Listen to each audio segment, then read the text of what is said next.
Hey, what is going on, everybody? And now, after reviewing 3 of the first Indiana Jones films, I am now to Indiana Jones and the Kingdom of the Crystal Skull. This is my Indiana Jones movie review series that I'm doing, and there's a playlist on my channel. You can go look at all the other Indiana Jones films that I've reviewed currently, but yes, this is now the film where most everybody says the franchise took a little bit of a downturn, a lot of a downturn, some people say. And for me, look, I was honestly a little worried going into this because I saw the Indiana Jones films, the first 3 particularly, when I was just really young, didn't really remember much of them, so it was a very fresh experience for all of them. And I really just enjoyed this franchise so much after watching the first 3.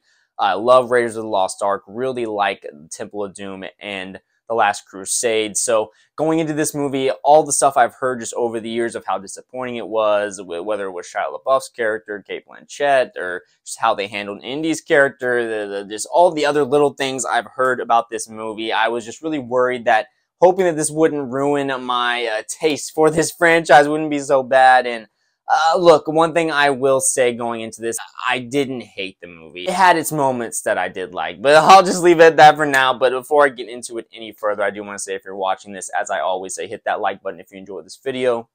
Also, leave a comment down below if you have any thoughts on this movie, Kingdom of the Crystal Skull in particular, or any other Indiana Jones films or anything else you want to put down there. Also, hit that subscribe button as well. If it's your first time watching any of my videos, or if you're a returning viewer as well. Any support, again, is always very much appreciated. You can follow me on TikTok and add me on Snapchat, where I will post content similar to this. But for the most part, my content will be here on this YouTube channel, Not Your Average Josh, again, as always. So let's go ahead and get into this movie, which is the 4th installment in the franchise, Indiana Jones and the Kingdom of the Crystal Skull. This movie is, once again, directed by Steven Spielberg, written this time David Koepp.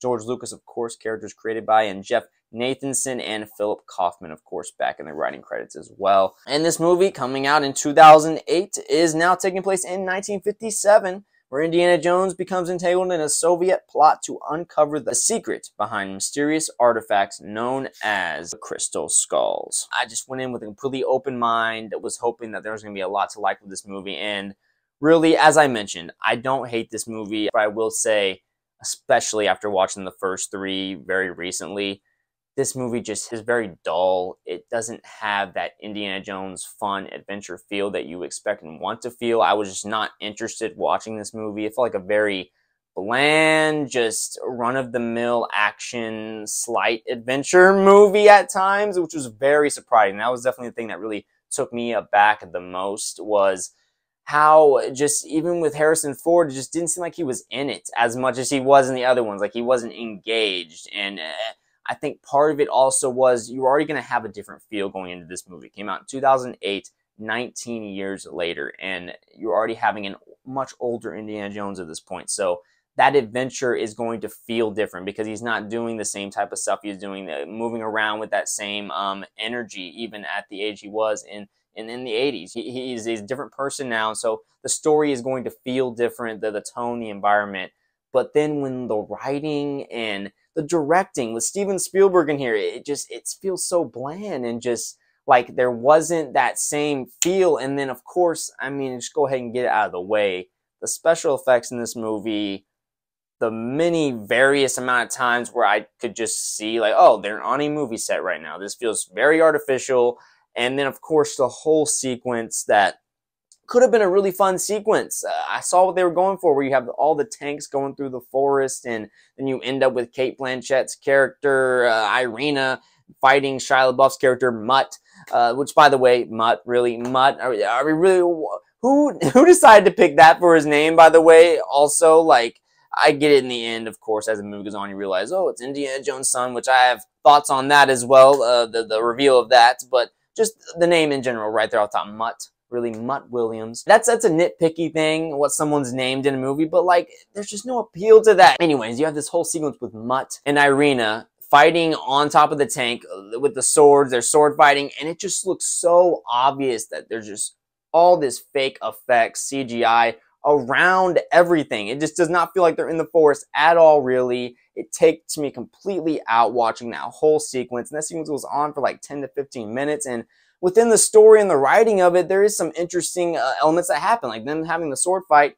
it was a little goofy. I'm not gonna lie, the choreography of it all anyway. It didn't seem like there was even a real sword fight going on there. And look, and just honestly, Cate Blanchett's character as well is just, what is with the writing of her character in this movie also. Now, I don't want to blame it all on like David Koepp because this is his first Indiana Jones movie. Honestly, I don't know David Koepp enough. I don't know like every movie's writing credits enough to know how much or what he's worked on. So I don't want to just be like, oh, David Koepp, he's new on here, so it's probably a lot of what he's doing with this. But so strange you have Cate Blanchett in here, and especially when you see later on, years down the road, of course, it wasn't at the time, you couldn't refer to it, but years down the road, when she was the villain in Thor Ragnarok, she did much more, had much more to do with that complete comic book character. It was way more fun to watch, and here it just felt like she was very stoic, very blandly written. Again, character didn't ever have anything really much of interest to say. I didn't give a shit about her character. Whenever she showed up, I wasn't like, oh man, here's Irina, this shit's about to go down. I was just like, oh yeah, here's the villain of this movie, Cate Blanchett. It just was such a boring portrayal, and I don't think it wasn't Cate Blanchett's fault. I think she's a great actress. I think it's just the writing of the character and what she was directed to do. She just didn't have much to do. Like, she was just there being that Soviet officer that just wants to do this because she's bad, and that's what bad people do. They want power. And so there wasn't anything really to her besides that one element or dimension to her. So it was just very not interesting watching her. Shia LaBeouf, the way he's introduced, I see what they're going for, and then in the end when they kind of play with the hat being on the ground and, oh, is Shia going to pick it up and be the next Indy because he is the son in this, and obviously they're setting that up with that. His character as a whole, I thought he did fine in this movie, actually, overall. I thought the writing for his character, again, wasn't really very interesting, and then it all kind of, look, it just kind of falls apart when you have this decision they made with Marion in this movie, which, first of all, any little scenes that she did have either annoyed the fuck out of me because of the whole damn reveal of Shia LaBeouf of Mutt being the son of Indy, or it was just scenes where she was just had nothing to do. Like, there wasn't anything interesting that she was doing at all. She was really just brought back for strictly nostalgic reasons. It didn't like she was doing anything, and not that she had to be like involved as she was in Raiders or anything, but like, give her something to do, or if not, just do like they did in Dial of Destiny, where they literally just gave her like a very end type moment. Just do that if you're gonna do something like, but like, she was brought in kind of in the middle of this movie and then doesn't really do anything else.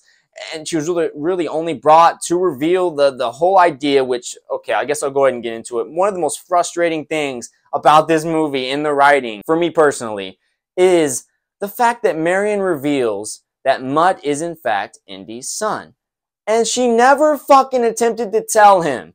Never told Indiana Jones all these years, holding this grudge over Indy all these years just because he left when, like any normal person can do in a relationship. When it's just two people, you don't have any kids yet that you know of, you can leave whenever you want. If you're not happy and you want to get out of a relationship, you have the right to leave.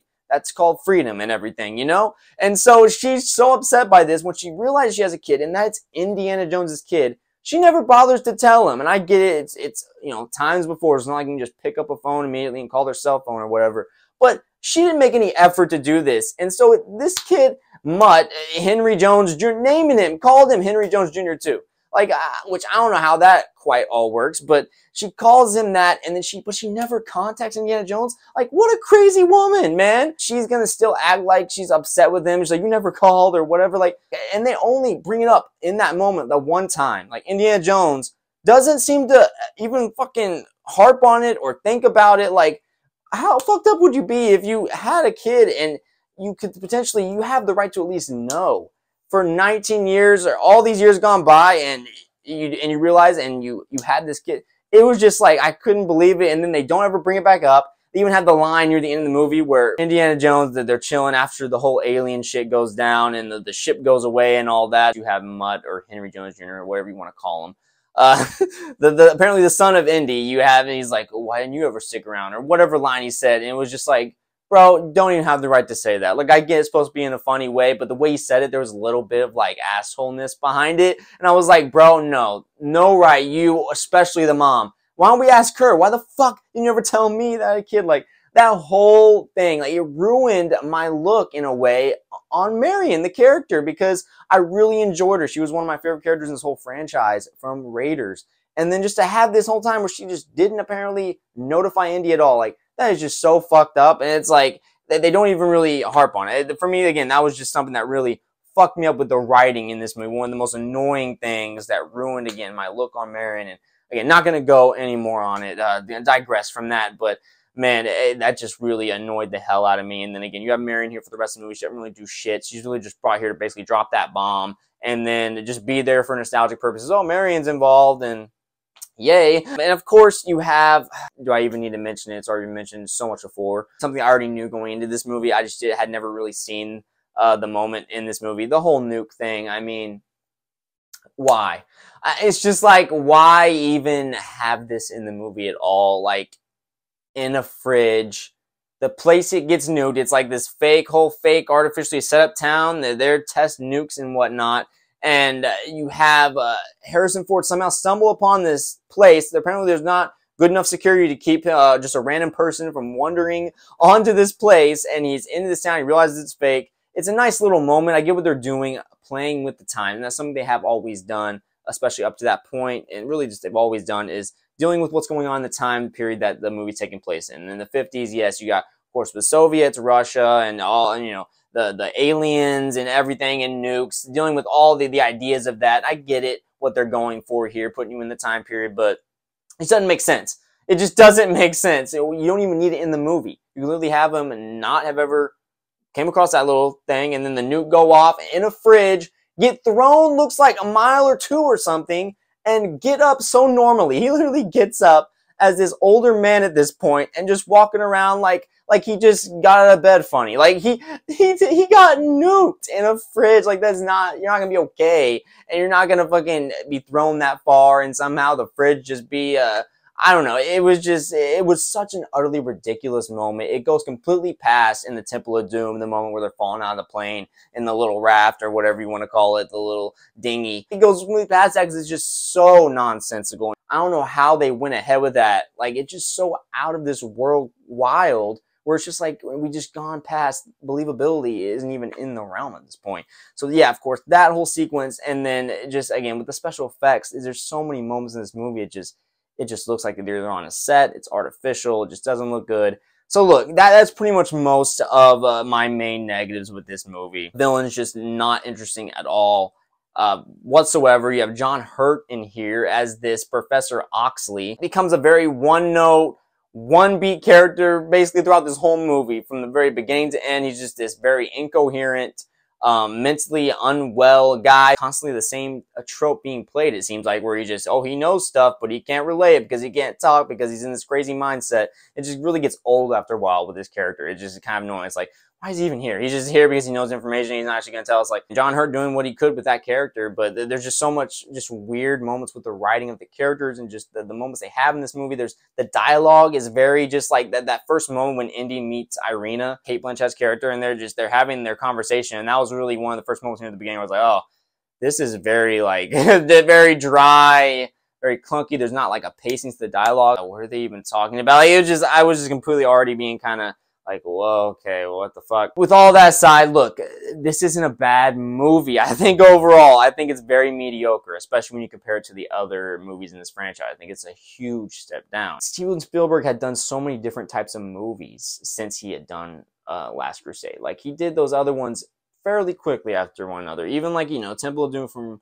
Crusade was still a little bit of time and everything, but like, it's like 19 years later when they're coming out. It does things like Schindler's List, Jurassic Park, which is obviously a little more like it, but going into stuff like AI, doing a lot of different types of films. I think he just took such a long break from doing that type of movie, Indiana Jones action adventure film. And I think, look, I'm not saying this wasn't the vision that he wanted to put out. It probably was. It just didn't come across as very good, again, on a lot of the reasons that I already mentioned. And it is just very surprising. It is very disappointing when you see that, because Spielberg, for me, I think he's the greatest filmmaker of all time. For me personally, it's just jarring when you see it. You're like, oh man, this one just does not work for me. Looking at a character like Harrison Ford, it just didn't seem like he was in it, engaged as much. And again, he's an older character, so you're already going to have a different type of feel going into this movie because it's an older Indy at this point. It's a different type of story being told. And you should be dealing with that old age as well, which I thought they didn't really deal with too much also. And again, when you have huge writing issues that I have with like the Marion revealing that Indy has a son that she never told him about. Let's tell him about now when he's when he's an adult, and they never could have a relationship. Let's just tell him about it now. And what they did with the aliens in this movie, I think I like that concept of having aliens in this movie. Again, the time period it takes place, and it makes sense.